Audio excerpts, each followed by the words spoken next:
welcome back to the check-in. This is episode 8 with me, Phil Kloppers, Technical Director here at Norwegian Settlers Church.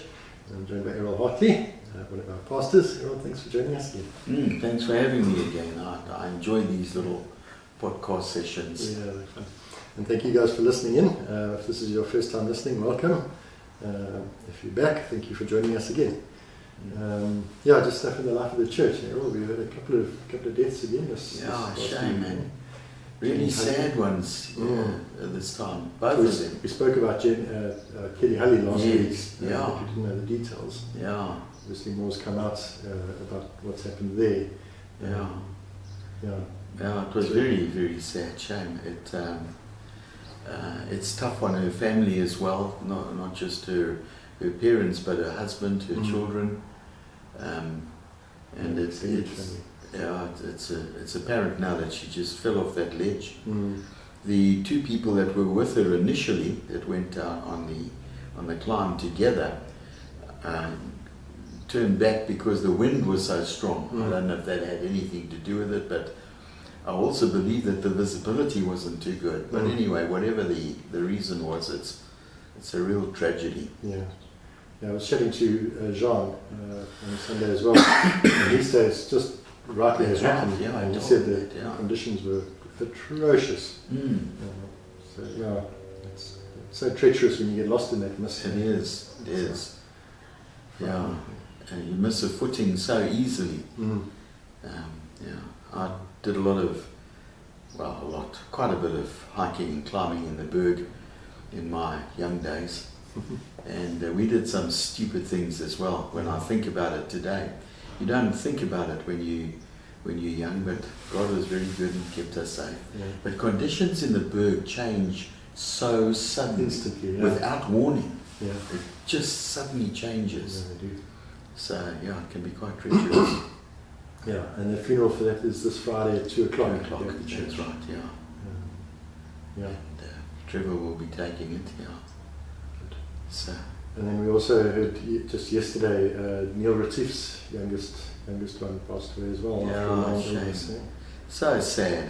They've been born, both his children born with health issues, and the youngest one started having seizures, I believe, and they tried to control it. They couldn't. They took him to hospital.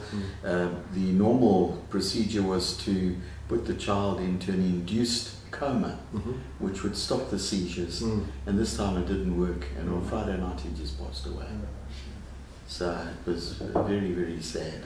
Very sad. So unfortunately these things happen. And then of course we had all the guys that went on their mission trip down to Cape Town. They got back, it was on Sunday, I think. Came back on Sunday, all our interns, they went down with Richard. They had a fantastic time from what I hear. Yes, they had, they enjoyed themselves, they had a lot of fun, but they also had a few serious moments. As so often happens, they were in Grassy Park, which is one of the gang areas, and they actually had a few interesting incidents where they came in contact with actual gang members. And on one occasion it looked as though there were two factions who were about to start a gunfight. And when they walked around the corner into this whole situation and then quickly backtracked, and then later on came across another gangster who had his gun out and said to them, "What do you guys want?" And they said, "Well, they've just come to share the gospel with people." And I guess as you remarked when we were talking earlier, probably didn't see them as competitors for drug dealing, and so let them off and let them go. But I also heard that they shared the gospel with one who came to faith and challenged him on the fact that they're facing death all the time, and if it should happen, what would be the outcome? Where would they land up? Where would they go? So I haven't had that confirmed yet, but I did hear that story, and that was wonderful. So they had preaching the gospel boldly. That's right. Very boldly. So they had a good time, and it sounds as though it was very successful. Yeah.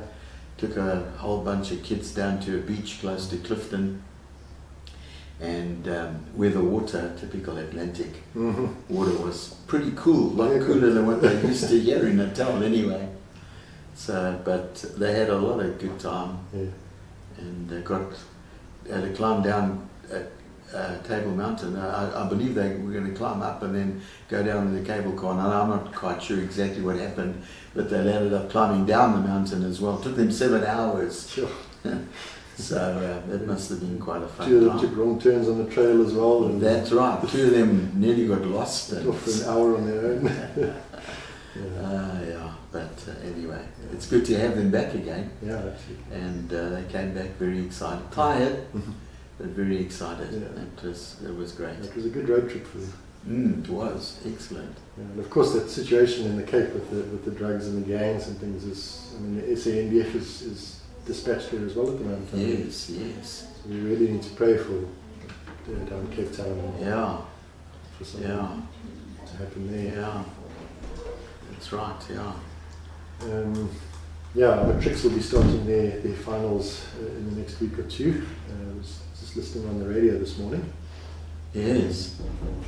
Yeah, it's quite scary to think that finals are just around the corner. Yeah.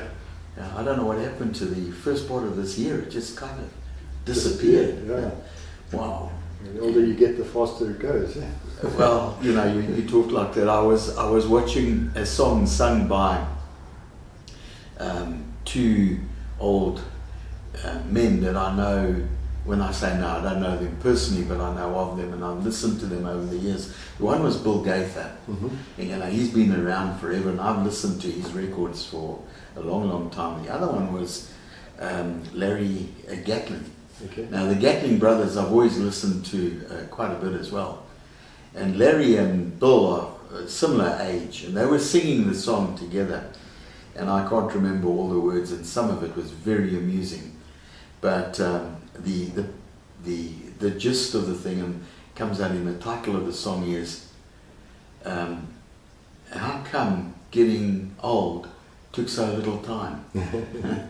And I could just identify with that. I look at myself and I think, how did I get here so quickly? Yeah. I thought, living the time that I've lived would have taken a lot longer. I've just kind of arrived here too quickly. Yeah. Well, of course, in Scripture, this is just a vapor what we experience here. That's exactly so true. Yeah. That is so true. It is just a vapor. Yeah. That's why eternity is so important. I mean, this life is really nothing. Yeah. It's over in a blink. Yeah. And I remember growing up and wishing my life away. First of all, my first goal was I just wanted to get to 16. And then I wanted to get to 18 so I could get a driver's license. Yeah. And then I wanted to be 21 so that I could be considered an adult. That was the age in those days. And then you want to, you just want to graduate from seminary and get ordained and get into ministry. And then I wanted to be 25 for some reason or other. I'm not quite sure. Quarter of a century. That might have been. But, then I wanted to get married and then I wanted to have children, and you sort of set these goals and you're almost wishing your life away. Yeah. And then all of a sudden you get to the stage where I've got a grandson who's turning 22 years of age, and I'm thinking, Lord, that's really not fair. These guys need to slow down a little bit now because they're pushing me up and up and up. So. Makes me think of the image of the pale blue dot. You remember that with I think it was Voyager, the spaceship going away from Earth, and it turned around and took a photo back towards the solar system, and Earth was just this tiny little blue dot in the middle of this vast blackness of stars, and just the thought that everyone that's ever lived and will live and is just on that one tiny little dot in the middle of nowhere. Just how insignificant we are, but that God actually loves us and knows us intimately. All of that. Phil, that's an amazing thought, that, because I remember attending some lectures at old Dr. What was his name? Block. It converted you. Did for us, and you know, he's that expert on carbon, and he does this thing on the universe, the greatness of the universe, and he makes the point that the universe has to be this size. If it was any smaller, we wouldn't be able to sustain life on Earth. And then you see how small the Earth is in comparison to what we know of the universe. And then you think that somewhere on that tiny, insignificant little speck that we're told is Earth, there's an even less significant speck, which is me. And God sent His Son to die on a cross for me, because He loves me. You know, it's just, I remember when He made that point, you just reminded me of it. It was just absolutely staggering. It's incredible. It's just getting that perspective of who we are in the universe, right, contrasted with who we are in Christ. Oh, I love the way you put that. That is so true. Yeah. You know, from a scientist's point of view, and you can almost have a bit of sympathy with them in thinking that we are nothing, because they're comparing us to the whole universe that they know. But God looks at us entirely differently, and that's the wonderful thing. Absolutely, yeah. That's great. It's a good thing to think about. Mm. And then you preached for us this Sunday. Yes, I did. I did. Micah. Yeah, I did Micah. Enjoyed it. Yeah, thank you. Thank you. And I enjoyed it as well. Yeah, I could tell. But of course, in the time allocated to us, and I was pulling your leg there about that time. I'm sure you put a little bit more power through the whole thing and speed the clock up a little bit. Yeah, we make the Earth spin faster than the relativity increases time. You technicians, you do all kinds of strange things. But we didn't get to some issues like United Nations has got a quote from Micah. And you find the exact same words in Isaiah chapter 2, Micah 4, Isaiah chapter 2, the first few verses of it. But the original quote that they had before they built the new United Nations building was from Micah. I see on the new one they say it's from Isaiah, but it's exactly the same words. And I wanted to mention the fundamental mistake that we make politically, because this is what's happened. What they've done is initially they emphasize the word nations, which appears 3 times in that verse, and this is the United Nations. The emphasis is on the nations, and the scripture actually says that they will settle disputes amongst nations, and the nations will come and they'll beat their swords into plowshares and their spears into pruning hooks, and they won't learn war anymore. And that's the quote that they've taken, but they've left out the most significant things, and this is the part they don't like, because it starts off by saying that the Lord is going to cause His law to go out from Zion, and the nations, many nations would say, let us go to the house of the Lord so that He can teach us His law, so that we can walk in His ways, and then these other things are going to happen. And you can't take God out of the equation. You just can't do it.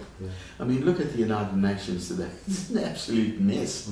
And one of the ironies of the whole thing is they have this strange animal that they call peacekeeping forces. Military guys with guns, real guns that shoot and kill, and that's peacekeeping. I mean, they don't understand the meaning of peace. Peace is in biblical terms, from God's point of view, is the absence of conflict, not the threat of conflicts to keep you in your place. So but that's the kind of sort of end time aspect of that prophecy. There's another interesting thing talking about end times that I also thought of mentioning, which didn't do. Micah is the prophet that speaks about Bethlehem. When the wise men arrived in Jerusalem and said, "Where is the King of the Jews going to be born?" they quoted Micah. And when you read that prophecy in Micah, it's very interesting because it covers not just the first coming of Christ, it covers his second coming as well. And one of the reasons why the Jews don't recognize that as a messianic prophecy that was fulfilled in Christ is because of that. I remember discussing that with that Jewish rabbi that I might have mentioned before, who taught me a bit of Hebrew. And when I discussed that with him, he said to me, he said, "It hasn't been fulfilled. You say it's been fulfilled. I'm telling you it hasn't been fulfilled because these parts haven't been fulfilled." And I'm trying to explain to him, "Yeah, but that's the second coming of Christ." And he just doesn't understand that. To him, the Messiah comes and does all these things and lands up as the victorious king reigning in Israel, and Israel is reigning over the rest of the world. But it's a lovely book. Wow, all those minor prophets are. I find it very exciting. Just love the message they bring. Well, that's of course the same trap that they fell into in Jesus' time. Is they were expecting this warrior king to come and save them from Rome. The Gentile rule and authority over them. That's quite right. But I think that that's often found in prophecy, and I think we've got to be aware of this when it comes to our interpretation of prophecy relating to end times. It might not be as obvious and as simple and as straightforward as we are inclined to think it will be. I honestly believe, and I've always said this and I've always taught this, that prophecy is best and most accurately interpreted retrospectively. When we could look back and say, this is a fulfillment of prophecy for these reasons, then we're normally right. And that's the easiest way to see it. But when we're trying to look forward and interpret what God is saying, we're inclined to get it wrong. So that's just a word of caution. Well, that's seeing the purpose of prophecy as recognizing that God actually does know what's going on, and He has a plan for what's going on. It's not just all happenstance and chance. For sure. There's no doubt about it. Sure.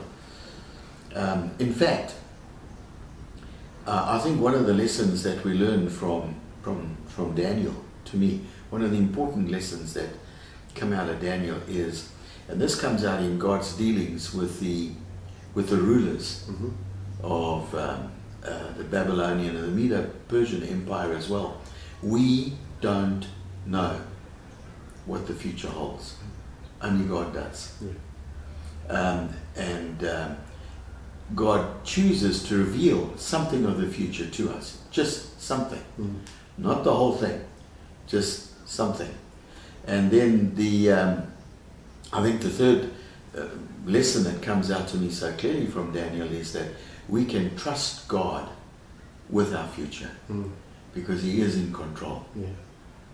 And He knows exactly what's going to happen. And we can be assured of that. And of course, the fulfillment of prophecy is for His glory. Very it just shows that again. Yes. Through all things. Yes, it's very much for His glory. And it's exciting when we look at it that way, particularly in the situation that we find ourselves in all over the world, South Africa, throughout Africa, even in the United States. They're facing some major difficulties. The economy has had an incredible downturn, and of course their politicians are not making it any easier for people in the same way that our politicians don't necessarily make it easy for us either. They devalue the rand by the stupid things that they say and stuff like that. But anyway, whatever the case is, we can be absolutely confident of this one thing. Our God is sovereign, and in the end, we win. We don't lose, we win. Yeah. That's what we were chatting about last week. Yeah, that's right, we did, yeah. And that's exciting to me. Yeah. Great. Well, that's a good place to leave out our discussion for this morning. Yeah. Time has flown by again. Hey, This does, eh? It does, yeah, it does. Yeah, I just love chatting to you, Phil, and I see I've just clicked on the last podcast that you did, and I see that the number of people that are following is increasing all the time. Yes, very encouraging. And I believe you're getting some good feedback on it as well. Yeah. Well, that's wonderful. That's a great thing, Yeah. and it's good for somebody like me, my age, my generation, to be sharing this technology with you young guys, you nerds, if I can put it that. Just sharing this technology. It's a compliment these days, eh? Yeah, it is. I'm using it in a complimentary way. Just to communicate with people. Yeah, thank you. Well, we'll be chatting to Thulani Mabija from Hope-2-Africa just now. Who's involved with the Youth Alive guys. Yeah. And just finding out what's going on with Hope-2-Africa, what they do. Okay. We'll chat again after that. Good, great, thank you. Okay.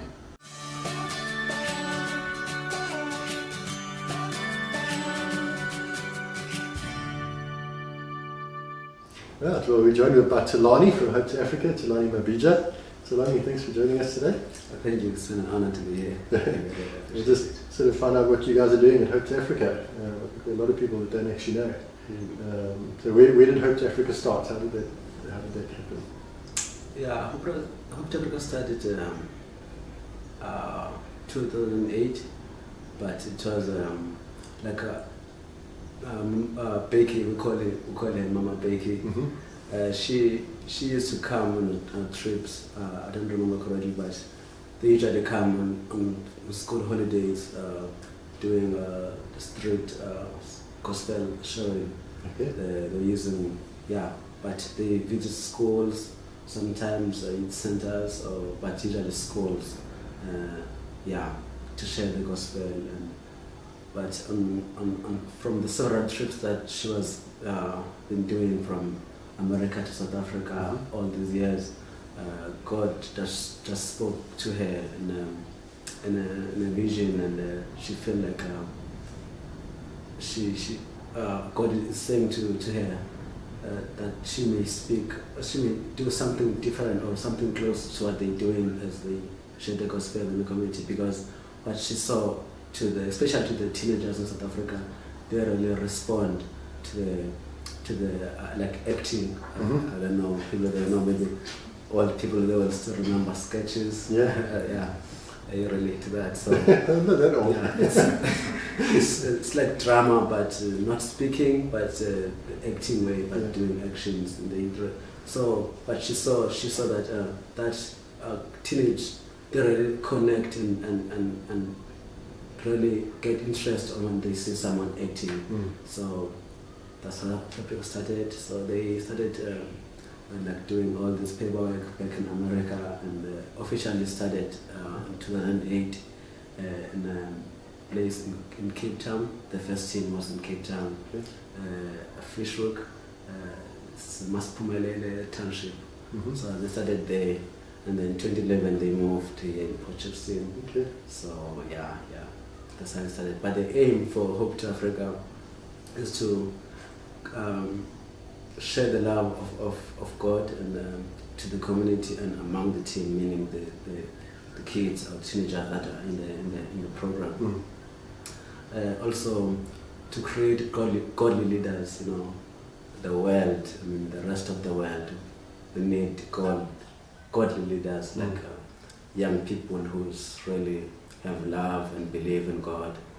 So with that, so yeah, the aim is that we create godly leaders, we share the gospel using arts, meaning arts, talents in music, acting, spoken words. We combine all together to share the gospel. As I said, like some other guys, they age, so to share the gospel. Yeah. Because people, especially African people, with acting and singing, that makes more attention to come and look and listen. So with that, we got opportunity for the people to really hear the gospel. And yes, people they came into Christ with that. That's awesome. Yeah. Well, the church has had a really great partnership with Hope-2-Africa. Yes.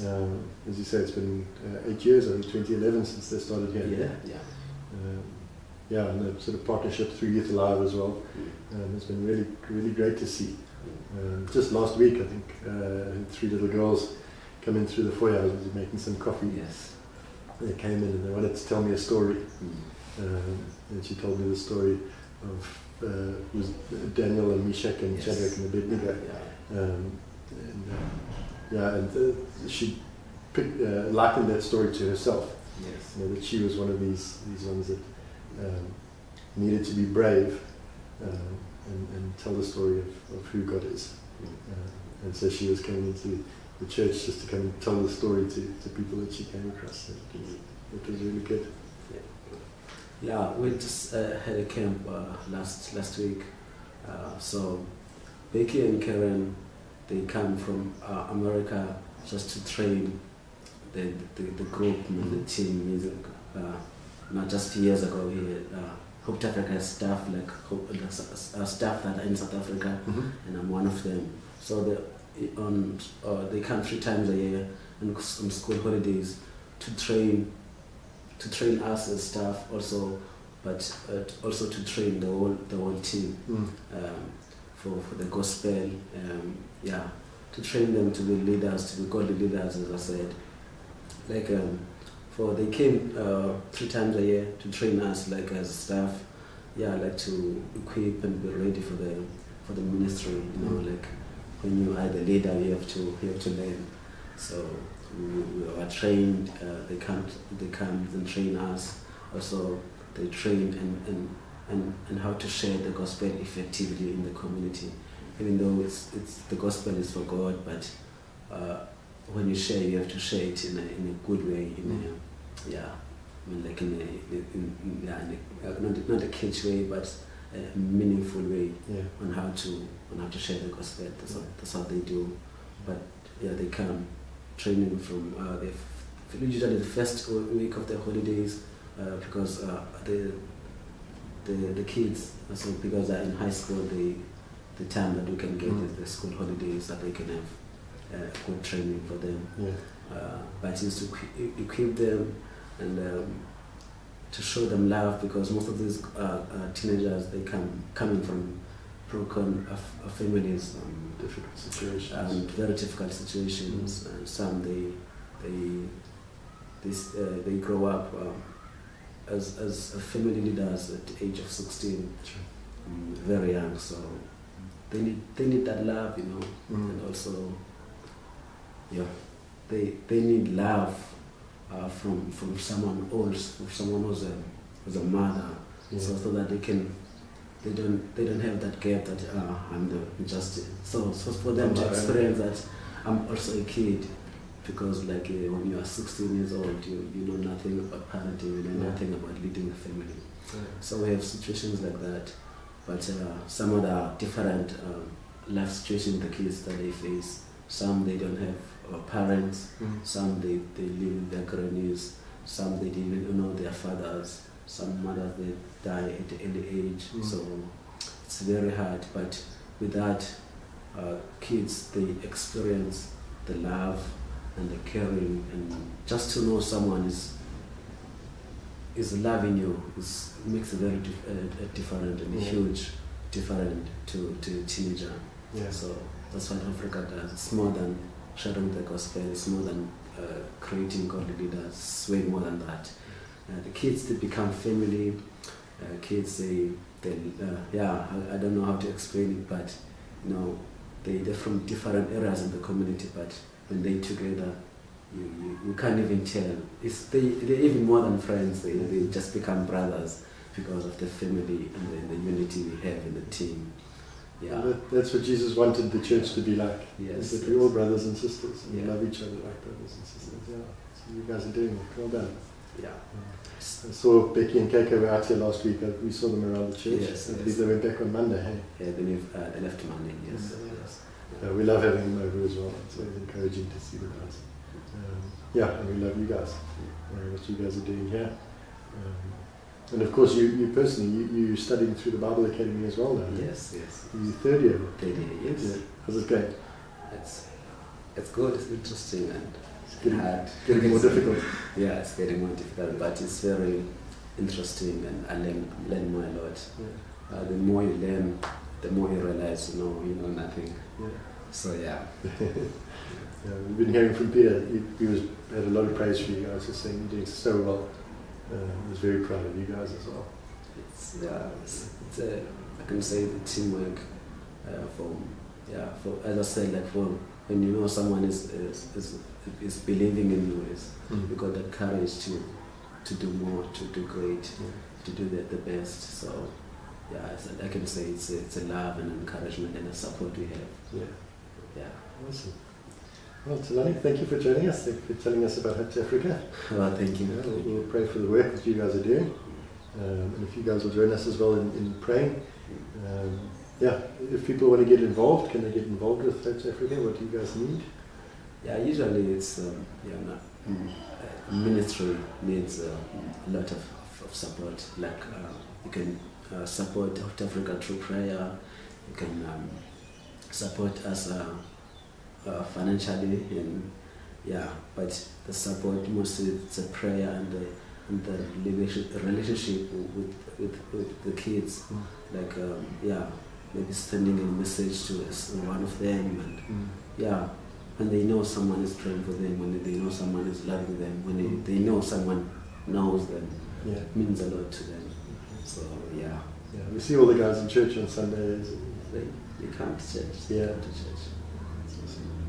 Thulani, thank you. Thank you so Really much. good chat. Thank you.